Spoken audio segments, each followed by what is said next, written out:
In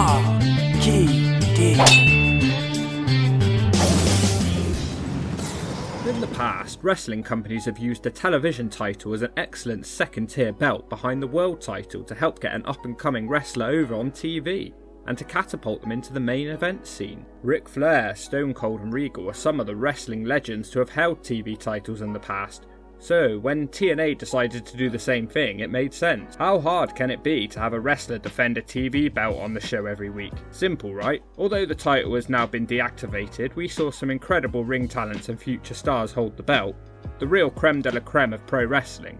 A comprehensive list of who's who of the business. I'm talking names like AJ Styles, Eric Young, Devon Dudley, Robbie E, Rob Terry.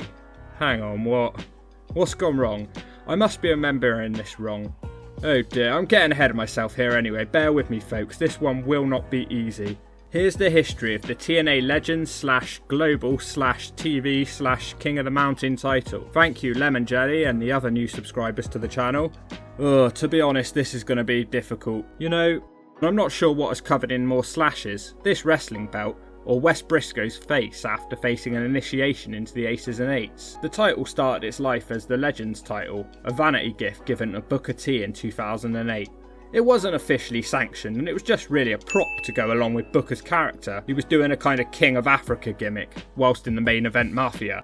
Despite the title not being sanctioned, he did defend it a couple of times. This would all eventually culminate with AJ Styles stealing the Legends belt from Booker. Booker actually called the FBI to help get his belt back, and I don't mean these guys.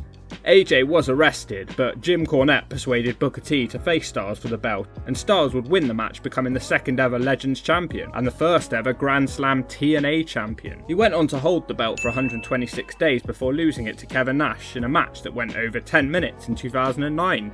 Go Nash! By the way, Nash was told to win the match or be kicked out of the main event Mafia. Wow, 4 months in and that storyline's still going. Madness. Unfortunately, this is where the belt would start getting devalued, and the whole concept of the belt, where it was only contested by wrestling legends, would be a bad idea.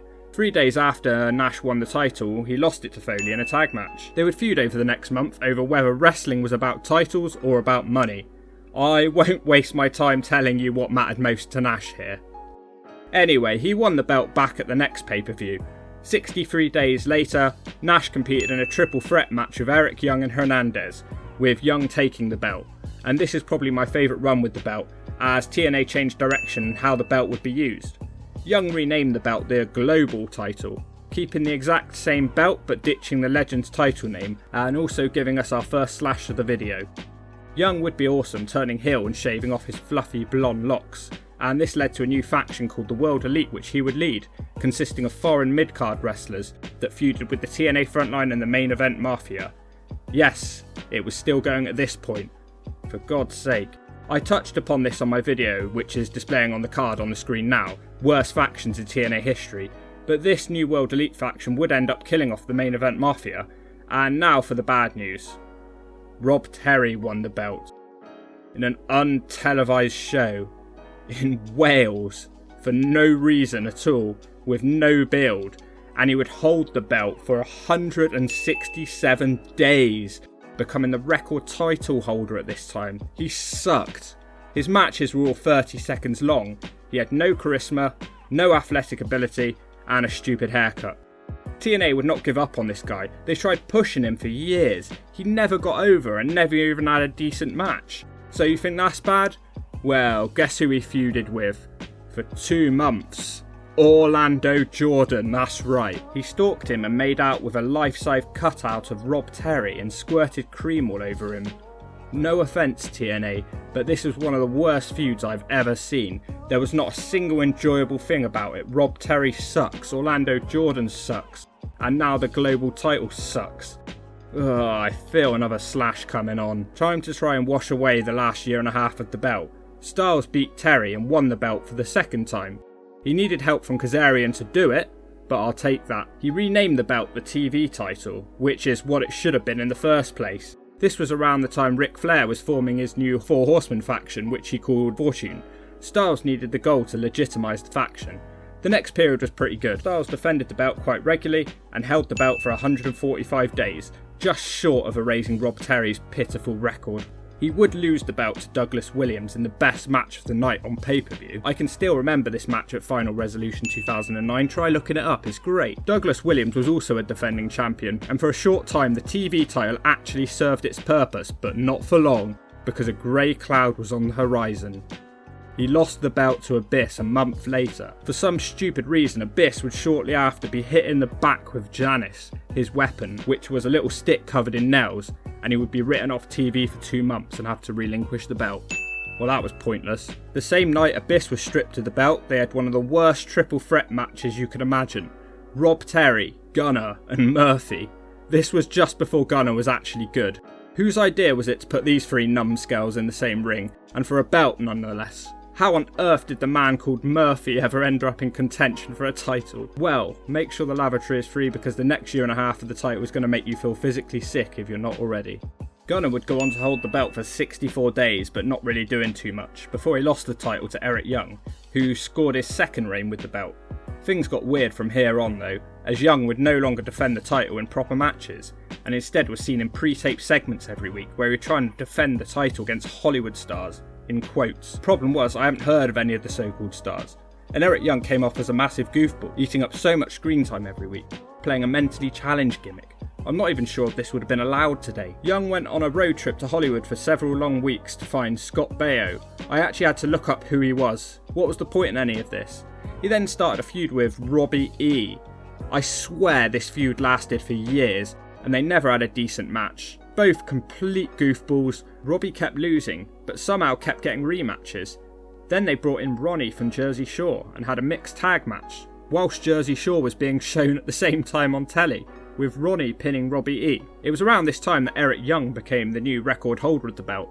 6,000 rematches later, Eric Young lost the title to Robbie E, with Eric's reign lasting a whopping 180 days. What followed was a series of boring matches with Robbie E seemingly only able to perform a sleeper hold on his opponents. The crowd was dead, and all the matches ended with interference from his bouncer Rob Terry. It was around this time I completely gave up on the TV title ever meaning anything ever again. If TNA aren't going to take the title seriously, then why should I? Their little Jersey Shore gimmick was usually accompanied by the noise of crickets from the crowds, and I could never understand why Robbie E got so much time on TV. Annoyingly, Robbie was actually doing a web show called The List long before Jericho ever thought of it, which was actually pretty funny and might have actually helped him get over on TV if it had ever made it onto the TV. Sadly, it was kept online. 126 days later, he dropped the belt, finally. Yes! He dropped it to Devon Dudley. No.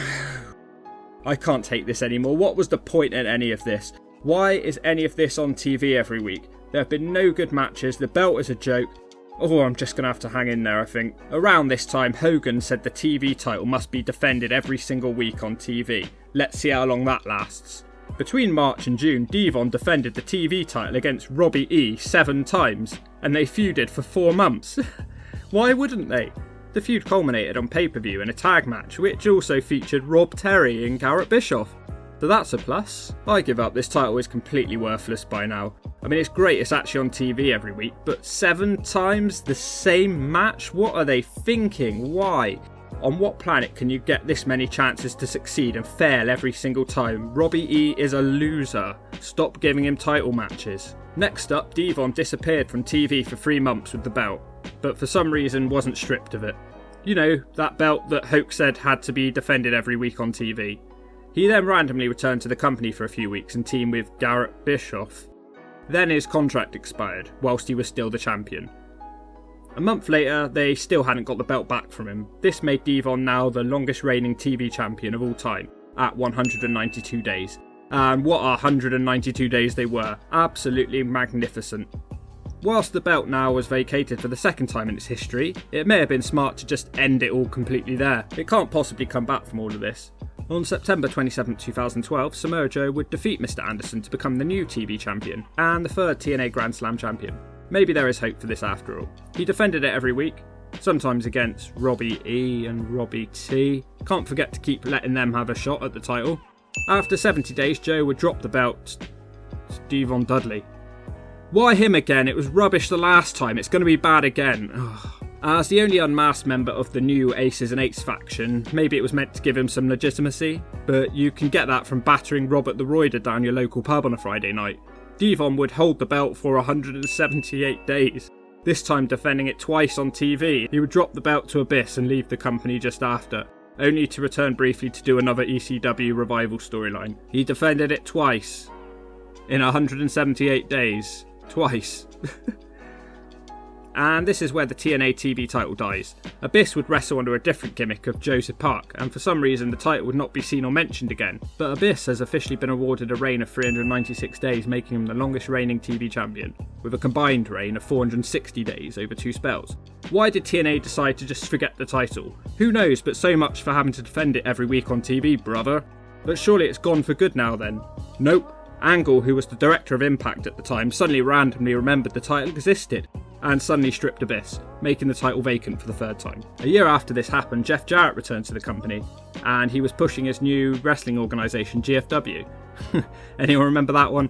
And Jeff worked out a deal with TNA where he could wrestle one last match in TNA, in exchange for some of his shares to be given over. This title was rebranded and brought back again as the King of the Mountain title, and what a surprise, Jeff Jarrett won it at Slammiversary, 2 years after it had been competed for last. He then vacated the belt. Jeff was hoping his little wrestlers from GFW could invade TNA, and it has to go down as the worst invasion storyline ever. That night, PJ Black, who was part of the invasion and had wrestled in WWE as Justin Gabriel, won the King of the Mountain belt, and lost it on the next episode. Why bring the title back to immediately devalue it like that? He lost it to Bobby Roode, finally, a deserving champion. It's only been about 3 years. To be honest, nothing too interesting happened with the King of the Mountain belt. A lot of the episodes were filmed on tape delay, so wrestlers had overinflated title runs. Bobby Roode dropped the title to Eric Young, again meaning that Eric Young had the dubious accolade of holding the title under all 4 of its names. Bram, Eli Drake and James Storm would all have short reigns before a match on August 11, 2016, when Storm clashed with Lashley in a winner-takes-all match, as Lashley was holding the world title and the X Division title. As I covered in my Bad Factions video card on the screen right now, Storm would lose the match to Lashley and then be fired by Billy Corgan. And this would be the last we ever saw of the Legends / Global / TV / King of the Mountain title. It had its ups, it had its downs, but there was never any continuity with the booking and it caused the title to suffer. Well, thanks for watching. No offence if you didn't like the video, but I don't care. Thank you very much for watching, and leave your comments down below on how you felt about the TV title.